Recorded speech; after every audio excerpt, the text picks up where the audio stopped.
Hey lovelies, so we are back at the beginner masterclass course that I'm going to be teaching and creating on YouTube.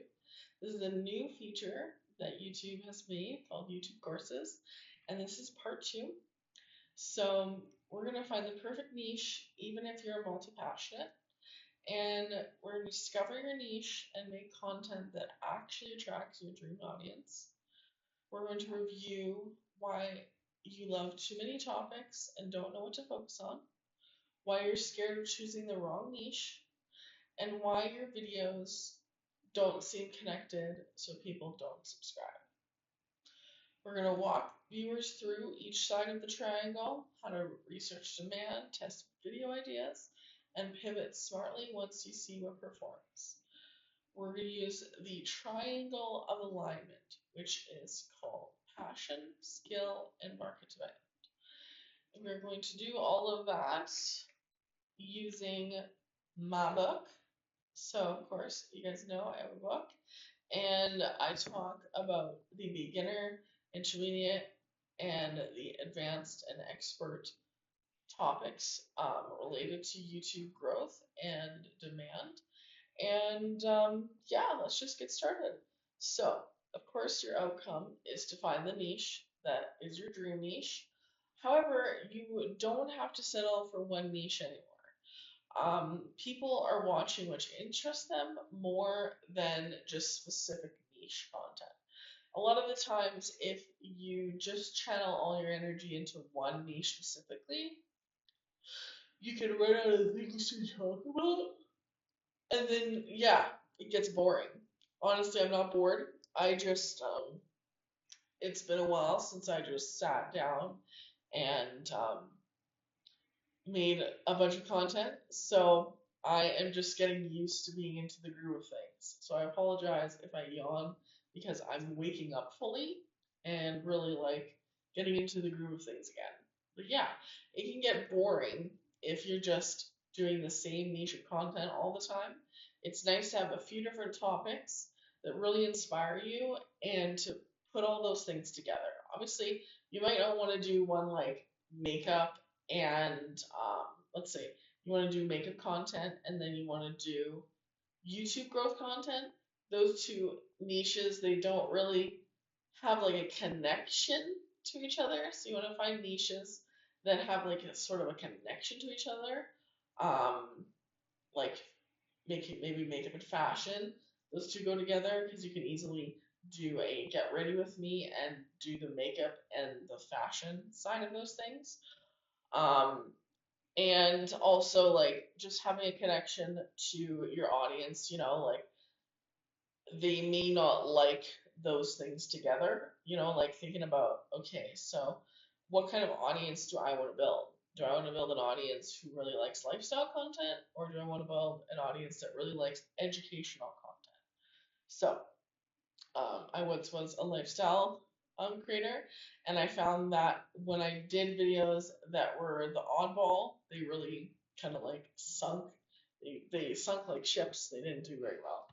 So, once you have created a bunch of videos on your channel, though, you can make videos specific to what you like, even if they do fail, because it won't matter because you have all this other content that makes up for it. And, it shows different sides of your personality. But for now, just stick to what you are wanting to be known for the initial 100 videos. So, the reason why my YouTube Ultimate Creator Masterclass book is going to be involved in this is because I have talked about niche planning so much in there. It's so important to not be afraid to test the waters.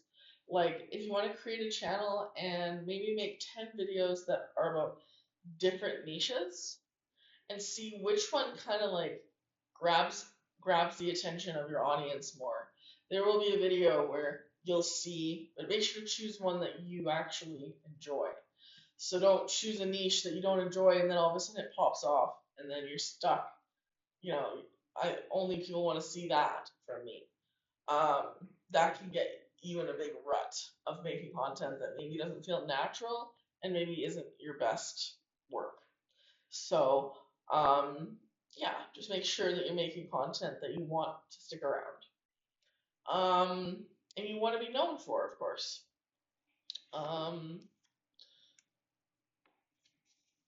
Don't release content you don't want to be known for. It's a terrible idea. So, when I say your videos don't seem connected so people don't subscribe, that means that they feel like you're just making them for every person in the world instead of directly for them. You need to personalize the video. So you need to personalize it for your type of person that you're trying to connect with and that you're trying to help. So if you're trying to help somebody who's a mother of two, you don't want to talk about how it's so amazing to be single because, or like how amazing it is to be single, and not have children because that's not going to connect with her. Like she's gonna be like, I have children, like how does this relate to me? You know? So you have to pick your pick your audience and then be really specific on how you plan to connect with them. The next thing is if you have too many topics, people aren't really going to know what your focus is or what you want to be known for. So they're going to be like, okay, well, I like this kind of content from them, but how often do I get that content from this person? So if they really like a specific type of video from you, if you're not doing it on a regular basis, you're going to lose them as an audience member. And like I said, don't be afraid of testing the waters to see what works for you.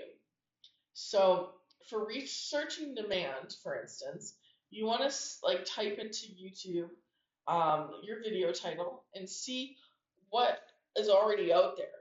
And then once you've done that, then write down some like test video ideas and then choose ones that have done well. So like let's say you make a video on how to make a chocolate cake and your first video flops, but then you make a video called how to make chocolate icing and that video blows up. Well, maybe you want to make how to make strawberry icing, how to make vanilla icing. And then maybe what you want to do is how to bake a cake and ice it. Because those things are all related to the first video that did well. And if it does well, why not reuse and make it, so that you can get more audience members for the same video that's already working. So that's how you pivot and expand using the triangle of alignment. You find a passion and then you use that to show your skills. And then you create market demand by creating similar videos like the one that already succeeded. And so obviously you have to make videos over time and you have to look, like for instance, just make videos about your topics for a year and then go back and look and see, okay, this video did good, this video did good, this video did good. And then write down those videos and make a similar video about the same thing. Like, for instance, if you are making a video on how I cut the lawn, then you could make a video, if it succeeded, you could make a video called how I cut the lawn in hot summer days, or how I cut the lawn with a specific lawnmower, or how I cut the lawn without getting fatigued. Things that are related to that specific video, but they have a twist.